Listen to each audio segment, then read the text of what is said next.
to try to influence the young voters, to try to influence the culture at large. Like, is that a good idea? I want everybody to answer the SneakerCon question first, and then tell me where else they should go. Yes, it was a good idea. SneakerCon idea was a terrible idea. He got booed. It was trash. He pre-invited most of the people that supported McCain. They pre-invited all those people, invited them to SneakerCon. So it was a big staged event, and nobody cares about them shoes.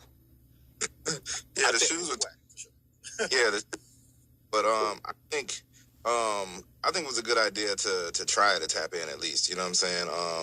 Because if somebody else who's running is just like, I'm gonna go to to Comic-Con this year, or I'm going to go to whatever the World Series of Gamers is this year, you know what I'm saying, to tap in with all these people, because, these young people, they matter, you know what I'm saying, and there are hundreds of thousands of people, so I thought it was innovative to at least try to tap into that market.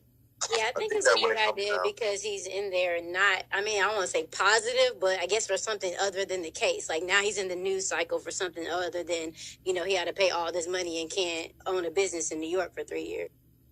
I think that it comes down to marketing has changed now.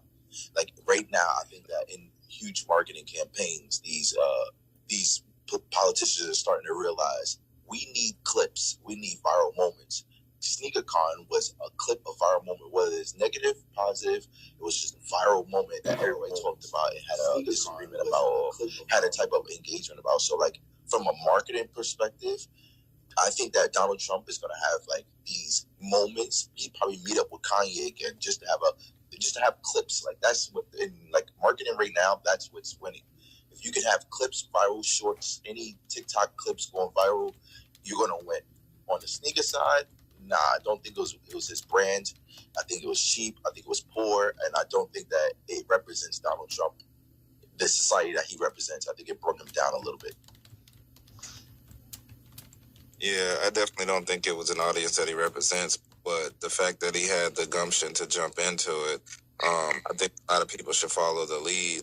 I'm not a personal supporter of his, but for an unscouted look, you know what I'm saying? They haven't scouted that arena yet, that form of people. So I think it's just good for, with regards to marketing, to expose yourself to a new crowd of people, even if, they don't hate you. It's just even if they hate you or they don't support you, it's just different when you're showing up and people are not expecting to see you. I think you can't. The reason why I say that it's not a good idea is because there's a lot of serious things going on, and Donald Trump is not taking. He's running the same campaign he tried to run in 2016, and the stakes are a little bit different. There was a lot of unknown with whether he would be a good president or not. And with Hillary Clinton, then we found out how terrible of a president he is.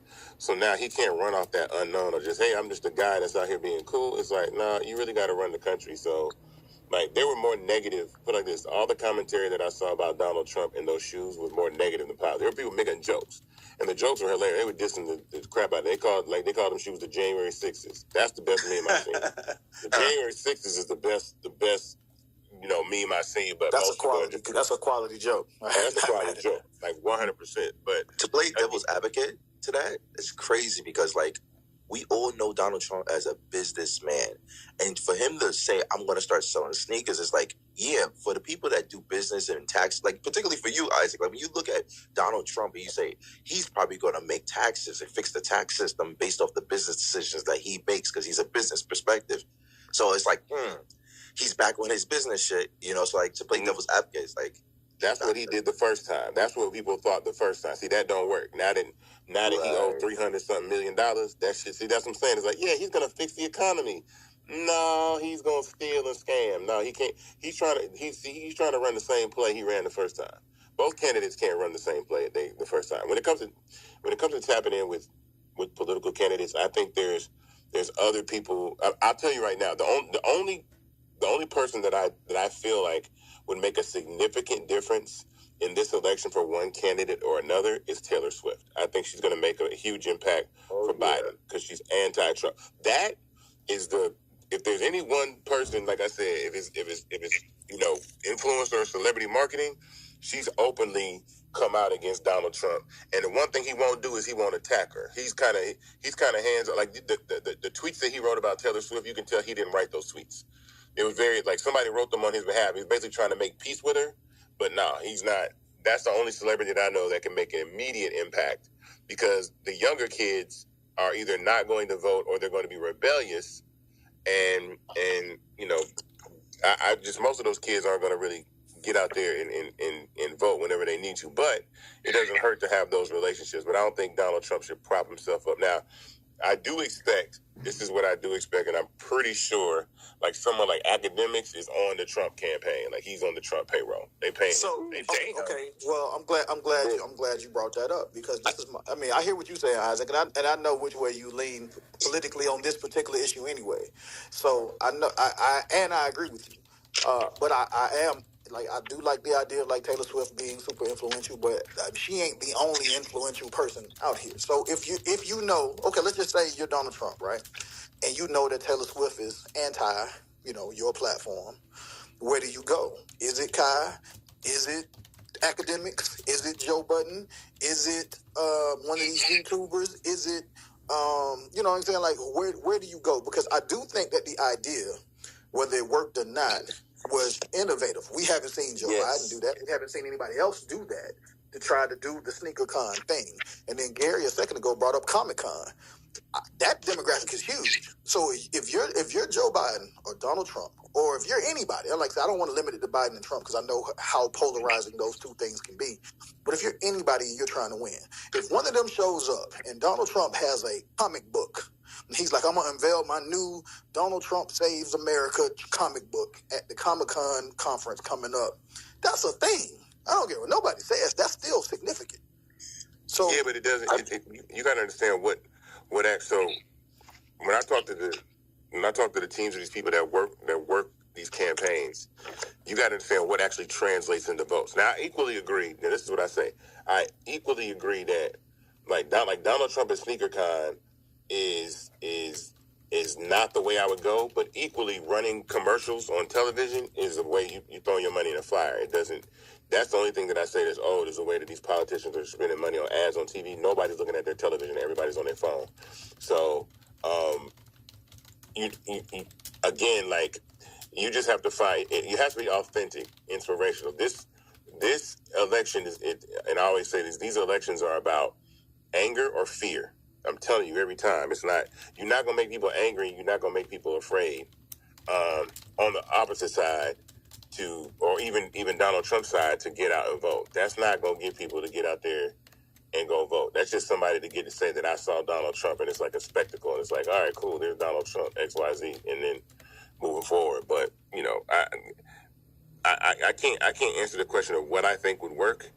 I have to think. There's some ideas. There are actually some ideas that I do have, but I'm not gonna say them all, because I don't want nobody to take my ideas. But there's some really cool ideas that I think I'm telling you right now, my ideas get stuck. Man, I'll tell you something later, Nick. But yeah, my ideas get taken all the time. But don't. There's things that can be. There's something really cool that I would do if I was the opposite side, outside of sneakers or whatever, that I would do, and it'll work like a charm. It'll change the game. So let me ask y'all this, because like I said, I know the emotion that Trump evokes when we talk him, but let's just bring it down to maybe even your local mayoral race or whatever the case may be. And the cool thing about this particular call is that we have people, Gary always asks when people come up from the audience, like, okay, where you calling from? And I've heard Houston, D.C., Cleveland, New York, L.A. We get them from everybody. So let's make it local, guys. Where in your city? Because I know I can say here in Atlanta, but who are the people in your city or in your area that you think your local politicians should probably tap into, if it's going to make some sense for them to win and they're going to gain some traction? In Atlanta, we've seen the politicians tap into Slutty Vegan, Big Dave's. We've seen them tap into the hip hop community. We've seen them tap into, using Shaka or Luda or Tip, Killer Mike. Like, that's been a thing for really since I think since Obama, or maybe even a little bit before Obama, but for sure around that Obama period. It's right around Keisha. That's when we brought all them in. Yeah, that's when the hip hop community really tapped in. But that's an Atlanta thing. I know every city can't kind of boast that.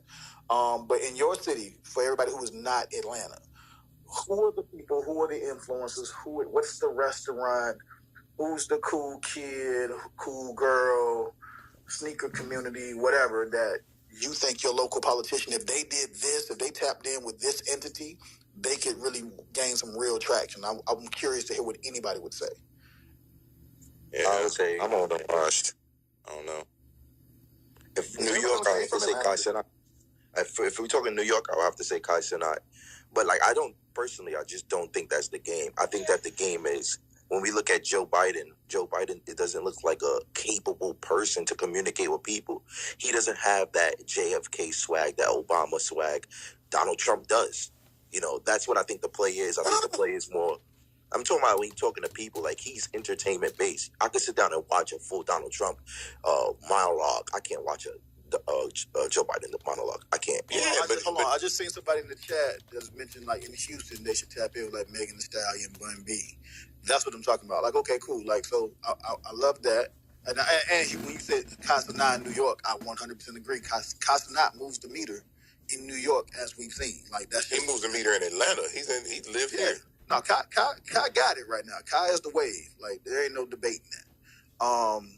But like I said, I'm looking at them, seeing some answers, and I know a lot of people on the stage are, I know Dean, Tonio, a lot of us are Atlanta people.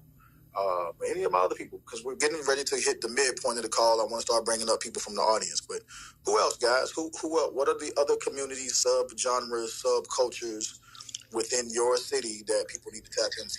Hey, Nick, the chat, but please tap in. Yo, what up? I wanted to comment on the sneaker thing. The reason why I think it's genius from a marketing standpoint, because what if Obama would have did a sneaker collaboration like Jordan, because he had enough cachet to do it, and he was like the 45th president or 44th president, whatever he was, right? And like just playing off like a sports number or something like that, right?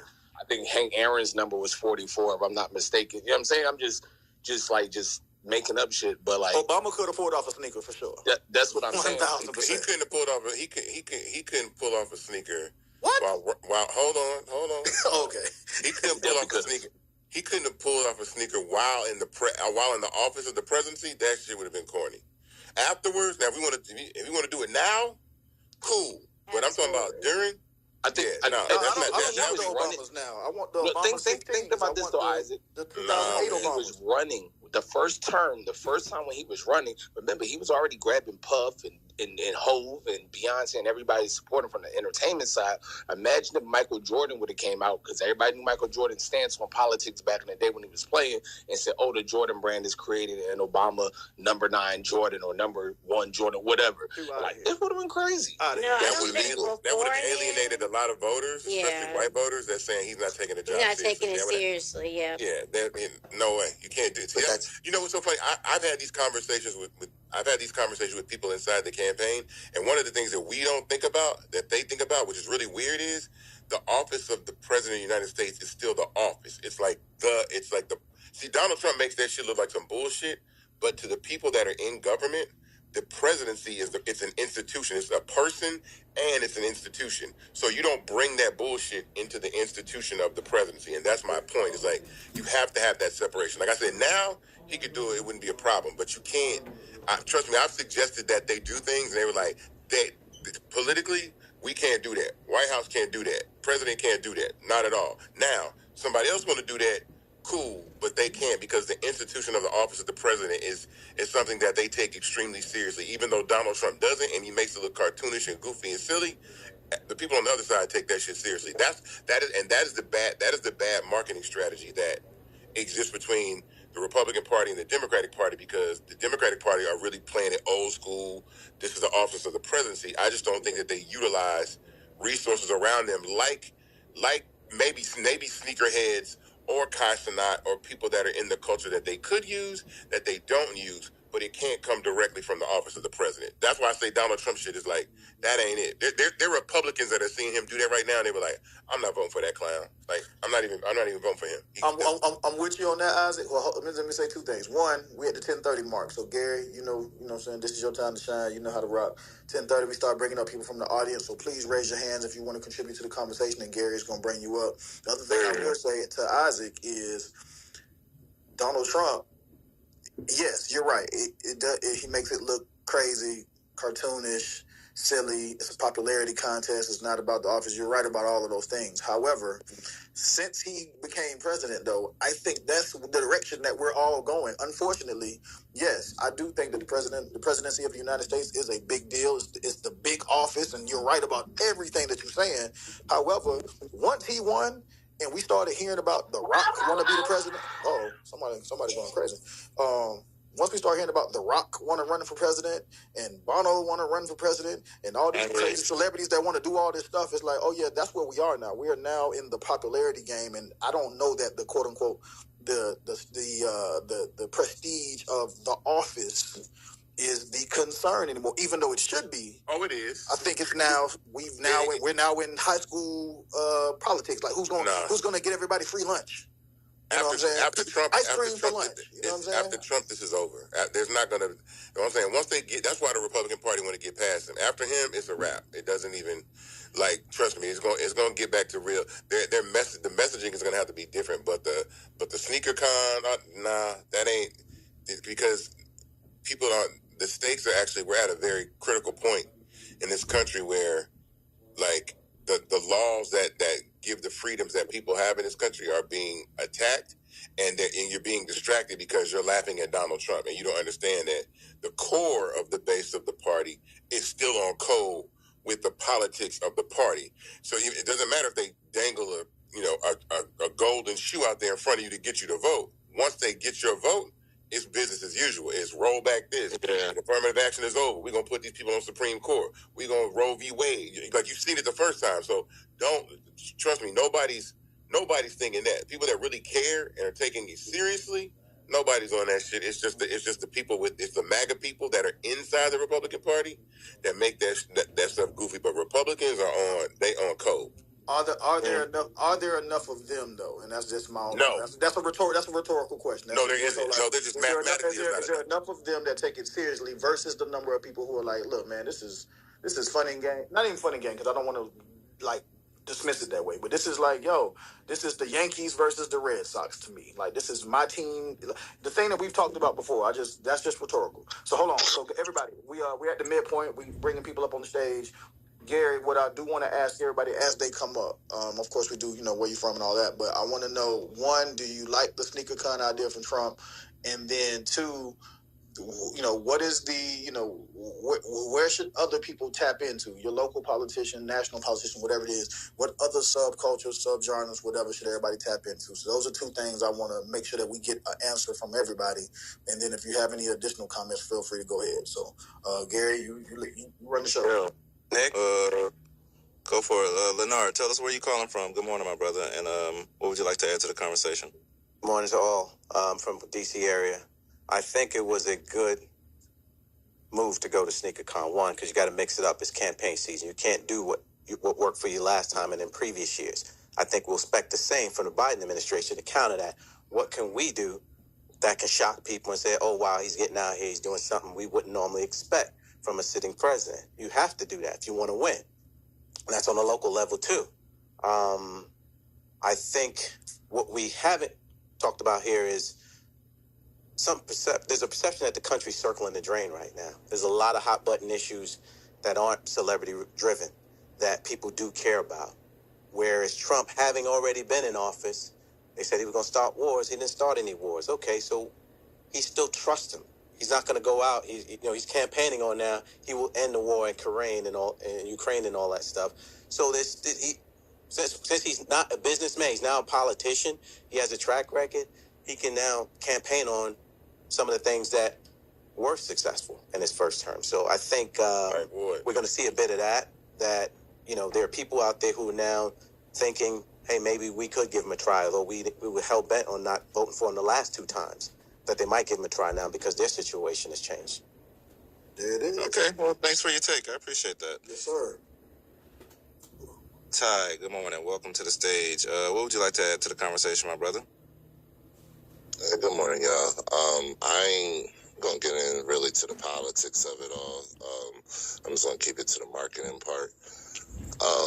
I think that, there's a couple things. So one of the things is I read somewhere that he's only coming out with 1,000 of those shoes. They're ugly, they're terrible about all that, but he's only coming out with 1,000 of them. So that's one thing that I read. I don't know if that's true. Second thing, I know that he just got hit with a $300-something million fine, for, he got to pay back a whole bunch of money. So one thing I haven't heard this morning is I think that this is all really a day after he got hit with that fine, he drops these shoes. So they're priced at $399. He would literally have to sell. Another thing nobody said here is Trump is an international figure. He's not a national figure. He's an international figure. He's been an international figure before, being a president. So if you total $399 times 1 million people internationally, that pretty much pays for the fine that he just got levied by, I think it was New York or somewhere in the United States gave him this huge fine. So that kind of offsets that fine, if you will. Even if you only sell just 1 million pairs of sneakers, or 1.5 million, something like that. So I think he's kind of taking a poke at the judicial system in this country and saying, pretty much it doesn't matter what they fine him, what they decide to charge him or do. He can just create money out of thin air because of how popular he is. And I think that's more of a threat than anything else because it shows the power of people who are not like us, who are regular. We gotta, find investors to fund our projects and all this other kind of stuff. He doesn't have to do any of that. He's already so popular, they automatically come to him. So if you put out a $400 shoe and you're Donald Trump and you make 2 million of those shoes, they sold that first week you put them out. Hey, whether they're ugly or not. Well, all right. Well, thank you, Ty. Duran just put in the chat, actually, that the shoes are actually sold out. So, I mean... Eesh. Yeah, so...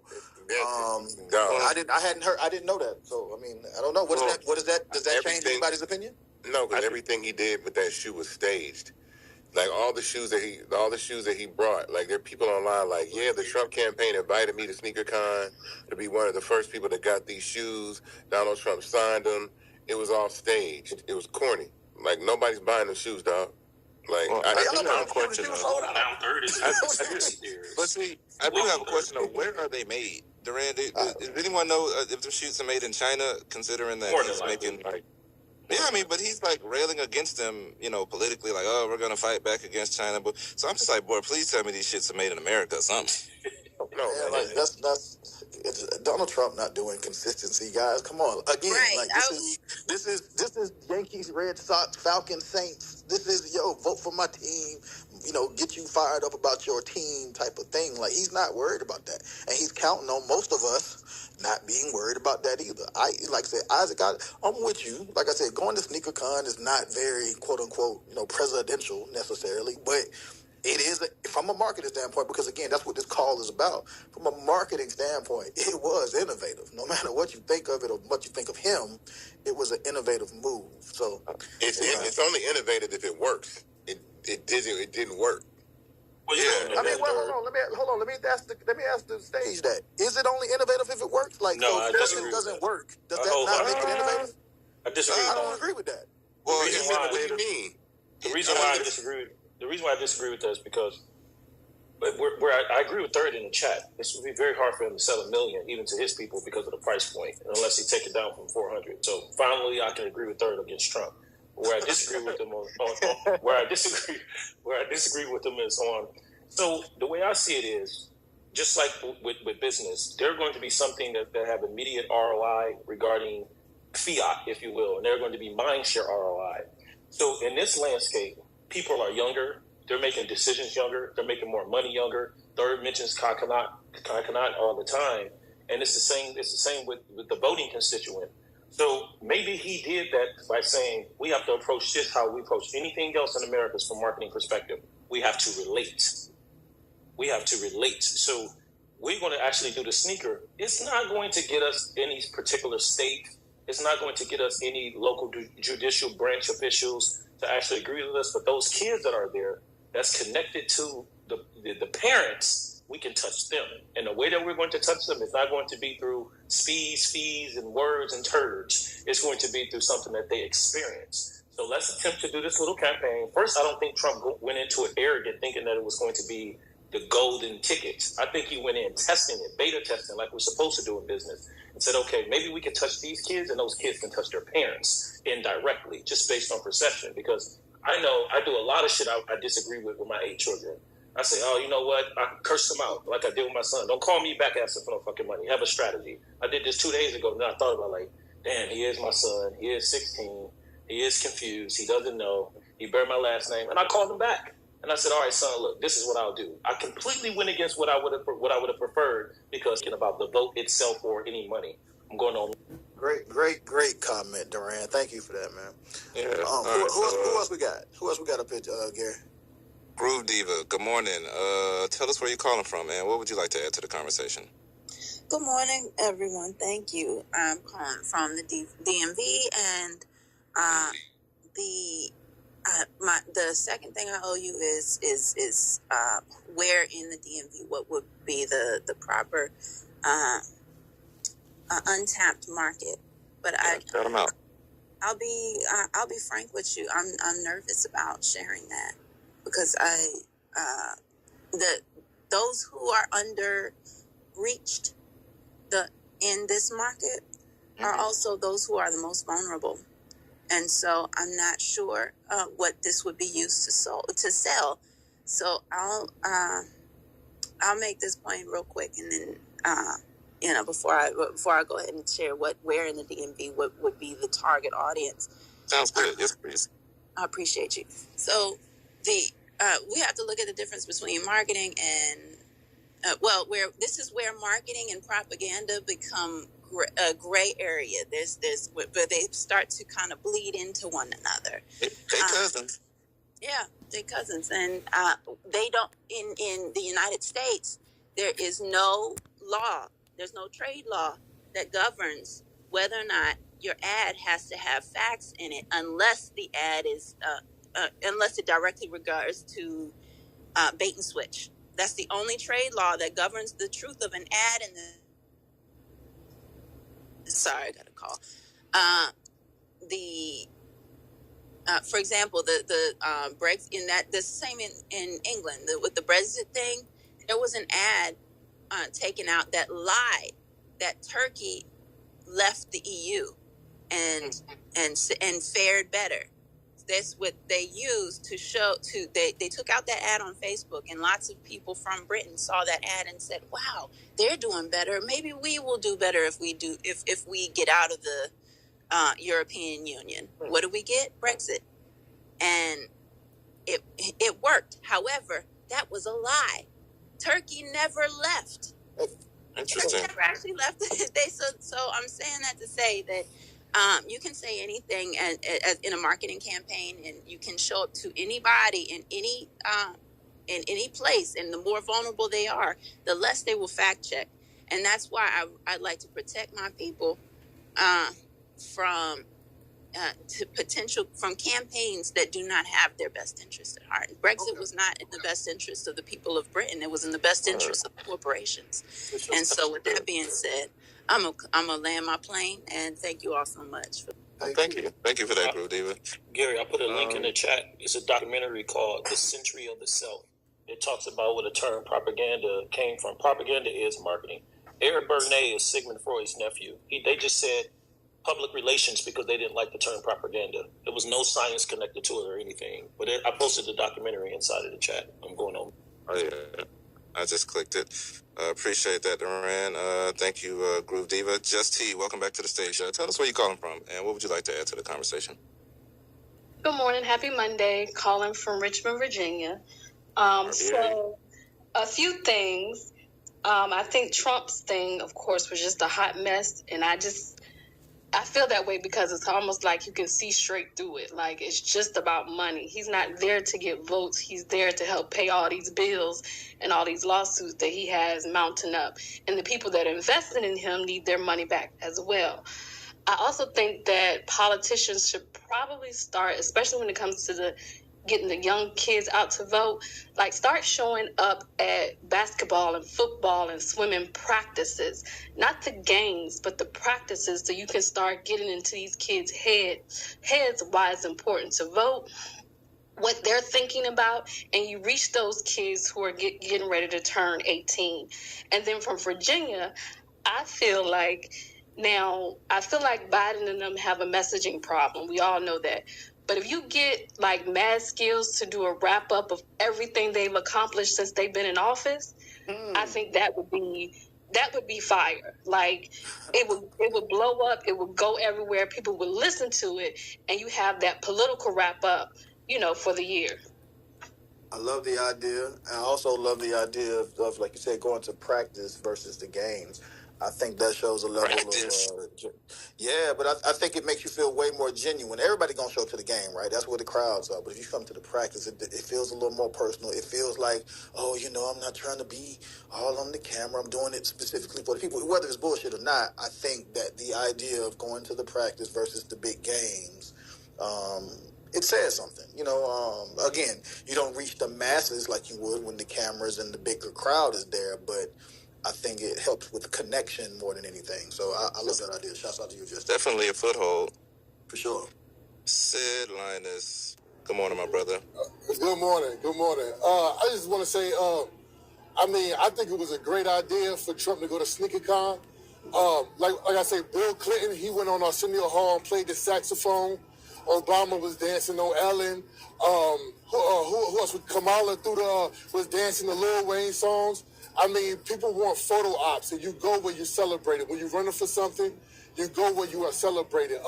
I don't like the fact when Joe Biden just pulls up to random black people's house and order barbecue and eat chicken with them for a photo op, and we supposed to celebrate that. And then also when you talk about Joe Biden and them having a messaging problem, no, they don't have a messaging problem. They have a messaging problem to black people because they're trying to figure out how to tell black people that they actually did a lot of things for them to get them to vote for them again. They don't have a messaging problem to other communities. All right, I'm going to land my plane. So with the Joe Biden at Cookout thing, like Cookout is the big thing in North Carolina. So I think it was smart for him to pull up at Cookouts because North Carolinians love Cookout.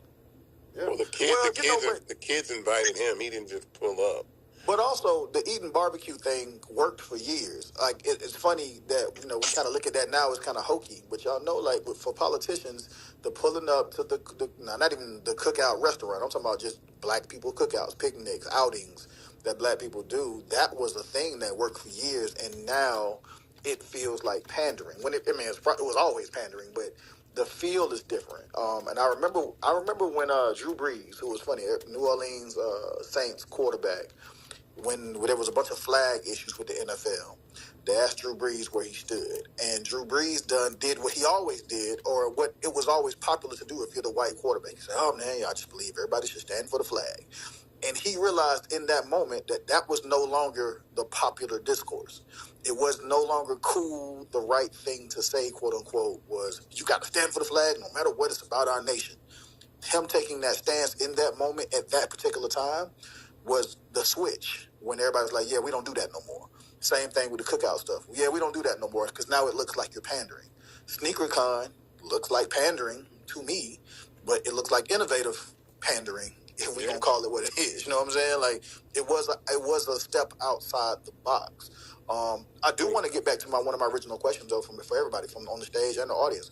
Where else should they be going, guys? Like I said, I know we've talked about SneakerCon ad nauseum, but where else should they be? I know, Gary, you mentioned Comic-Con. Should somebody be at Essence Fest? Yes. They need to be. What's the thing? Everywhere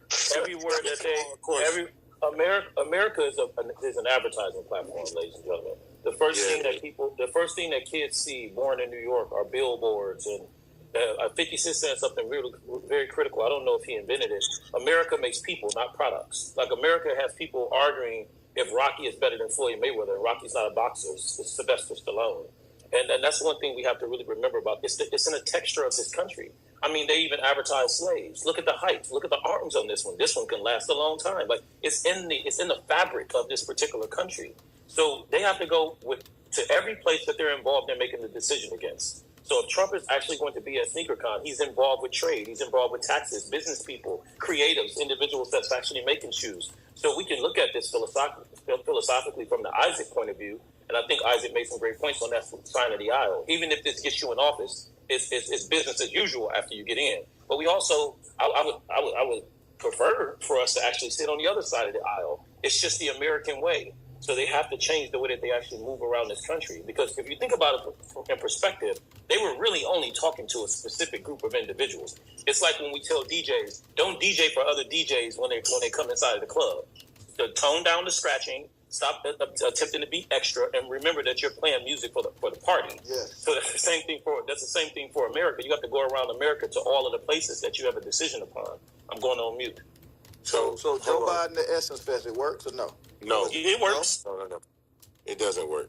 Why? South by Southwest. Because when you everything that you're talking about, like Obama dancing, saxophone, all that's like the club flyer of marketing and promotion, especially for young people. What I'm telling you right now is that because I have to study this because we got an app. What young people care about is they care about career opportunities. They care about mental health and well-being. They care about climate change. They care about Palestine.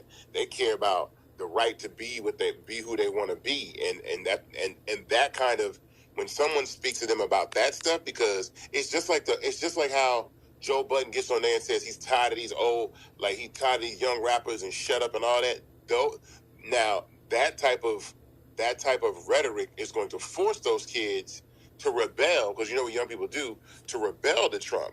But they care about social justice. I'm talking about white kids included. They care about technology. Like there's a whole host of things that young people care about that are coming up that get to actually have an opportunity to share their voice. It's not Joe Biden at Essence Fest. That's what I'm saying. None of that shit plays well at all. They care about the cost of living. Like why do me and four of my friends have to live in a 2-bedroom apartment? Like you're not. I think when politicians address the issues that young people are really having in a creative way, like it can like put it like this: those questions can be asked by someone like Kai Cenat. So if I was Kai, you can have a little fun, but that's what they care about. They care about, why is a McDonald's hamburger like $7 right now, my guy? Like, what are we gonna do about the fixed price of McDonald's? Isaac, you think of eight? That's one. And this is a pure question because I'm not even necessarily combating you. Mm-hmm. You think an 18-year-old, if Donald Trump or Joe Biden, any of them, I like whoever, Kamala Harris, whoever, if you're a local politician, because Kai's in Atlanta, that show is shot. The thing that he does on Twitch is shot at a house in Douglasville. Yeah. So y'all believe that 18-year-olds, if you bring a politician on his show, you think they're going to ask him about the cost of burgers as opposed to what his favorite video game is and the Donald Trump play Call of Duty? Think that's going to be the question? Because I do. That's not what I'm saying, guys. What I'm saying is that all of that is fun for kids and they think it's cool, right? That's not what I'm talking about. What I'm saying is the people that like, I don't think, like, if you guys aren't paying attention to young people right now, like, young people really care about Palestine and Israel. Like, that's the thing that they care about. Like it's the things that Taylor Swift talks about are what young, like when you listen to what she talks about, that's what young people care about, right? It's about being heard. I get all the it's cool and fun and all that shit and that's cool, but that's not gonna work no more. That's the club fly.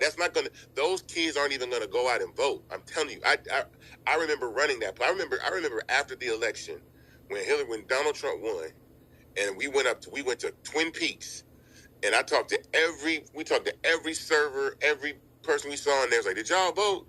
And they were like, nah. And it was like, why didn't y'all vote? And it was like, they felt nobody was talking to them or had anything to say to them. So they don't feel included. And I'm saying these younger kids now, these kids want control of their lives. They want to be, I'm telling you, they care about how much rent is. These kids out here, I'm telling you, they kids. That's why the flip side. It's the flip side. You're not mentioning. Ain't no flip. There's no flip. There's no flip side to that. Oh damn! Third, I forgot I had 4 teenagers, and you have no kids. No. Let me go on. That's not what I'm saying, Duran. What I'm saying is that I understand. No, I'm saying you're not mentioning the other stuff that they care about, which is the confusion as far as their identity is concerned. Other things you mentioned, all of the stuff regarding if they're going to survive. That's why I didn't unmute, because I agree with you. I don't have to say anything once I agree with you. But it's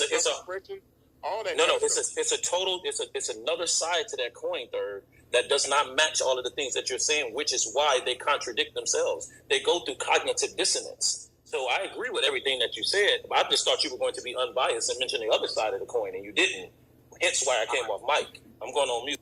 No, I'm not saying that those things that they care about, but my point is that those aren't things that inspire young people to get out and vote. They might care about it, but what is it enough to care about to get them to go to the voting booth? I'm telling you, like look, until the cows come home, I'm telling you right now, fear and anger are what get people to come out and vote. It's not like the inspirational moments, until put it like this, until there's an inspirational candidate, and inspirational candidates don't come along only once every 20 years, right? So it might be Kennedy, Obama. It might be I think Obama was an inspirational candidate. I think the next inspirational candidate is going to be Gavin Newsom. They come along rarely, right? Trump is definitely inspirational, Third. Yeah, I was going to say Trump is inspirational. No, Trump is not. Trump is a party. He is. He is. I don't vote, but I will vote for Trump 100%. And he's going to win, Third. I hate to tell you now. I'll come to Atlanta and give you a hug once he wins, but he's going to win. He's not going to win. I think it's almost disingenuous for us not to really look at Trump for what he really does offer his side, his demographic, and those people are excited for him. He can get people to actually go into motion. Whereas when we do look at Biden, and I'm not on Trump's side. I'm not with Trump. But if we do look at Joe Biden, you say fear and anger. He has his own supporters angry and fearful of him. And I don't think that's not what I'm talking about. What I'm trying to explain to you guys is that this is what's so funny about this. When they say black men aren't voting for, all of that stuff is stuff that people are falling for. That's not the real numbers. When it comes down to it, black men are gonna come out and vote for Joe Biden. I'm telling you, I'm not. Y'all are hearing the little surface stuff. That marketing doesn't work. All the sneaker con and all that does not include votes. What Trump does is he promotes bans for Muslims, brutality for black people, and borders for Latinos, dog. It's literally white supremacy. That is what inspires his base. And my point is that base is contained within the Republican Party that just wants to focus on the economy and their conservative values and the things that they want to do, but they're also being infiltrated. I read about this and keep myself abreast of all this stuff a lot more than just saying I'm gonna tap in and listen. And Trump inspires people. Trump inspires people to be fearful. Nobody ran up in the Capitol building because out of a sense of duty and honor. They ran up in there because they was afraid. He already won. They make them angry and afraid. If being inspired, the connotation that you have to be inspired in a positive sense. I don't think that's fair. But that's why I said fear and anger. That's my point. Is that. But that's the point that I'm making, guys. Is that it's all fear mongering and anger. And my point is that's the best form of marketing on both sides. And golden sneakers. Though I agree, I think fear mongering works sometimes. It's definitely negative. It's nothing positive at all about it. But it's been it is something positive about it. It's absolutely something. It's something very positive about it. Because when you don't that's what I'm saying. If people don't, the severity of what's going on with these elections, and especially this year, if people don't take it seriously, we seen what happened last time. That's my point. Look, I'm cool. I tell people all the time, I'm in Atlanta, and I got enough money that I'm not gonna be effective regardless of who the president is. I ain't worried. I'm not tripping. But when I tell people third worth 60 M's, he's good. I'm going on mute. But what I'm saying is that the people that really have concerns, the the things that everybody is complaining about right now are things that I just scratched my head and said 2016, y'all didn't want to vote for Hillary Clinton. So you wonder why diversity, equity, inclusion is gone. You wonder why Roe v. Wade is gone. You want to know why. That's what I mean by like political change is not, if we live in such a microwave society, we don't understand that they're thinking 10, 15, 20 years ahead. Like they're thinking 30 years down the road. And we're thinking, I want what I want right now. And if I don't get it, I'm gonna fold my arms like a kid and have a tantrum and not vote. Meanwhile, they're like, okay, cool, because we're gonna get these justices in here and roll back all this shit. And that's the point. It's like they're playing the emotional, the fear and the anger game on the right side. We don't play the fear and anger game on the Democratic side. We over here, you know, like I said, we're literally talking about Donald Trump and SneakerCon. And was it a good marketing move? And I'm like, that's not getting him one extra vote. That's not pulling one person that's not pulling one Democrat, one kid. But keep in mind, the call is the Monday morning marketing meeting. I wasn't trying to get anybody to give a fuck about the votes to begin with. I don't care. No. What I'm saying from the marketing, my point is the result of the marketing is was it a good idea or a bad marketing? And I said I think it's bad marketing. Because marketing to me is, okay, if I'm Donald Trump and I'm marketing, right? So we talking about Trump and marketing shoes and marketing. So now if Trump is trying, like what old boy came in here and said before, if Trump's trying to get all the money that he needs to pay out them fines back and he go to SneakerCon and sell the shoes, then yes, that has nothing to do with, is it a good marketing strategy for him to run for president? It's a terrible marketing strategy. Because the people that really care about even the people in the Republican Party that care about the government, they'll sit out, even if they don't. Like Charlamagne said, it's the couch, it's the. You're referencing Charlamagne for this? I'm going over. No. Charlamagne said something very. Because he said it's literally the end of democracy. It's the apathy that other people have for. You could at least say Thomas Sowell. Charlamagne. No, but listen, but see, that's my point. Is like. He understands the same. He understands exactly what I'm talking about.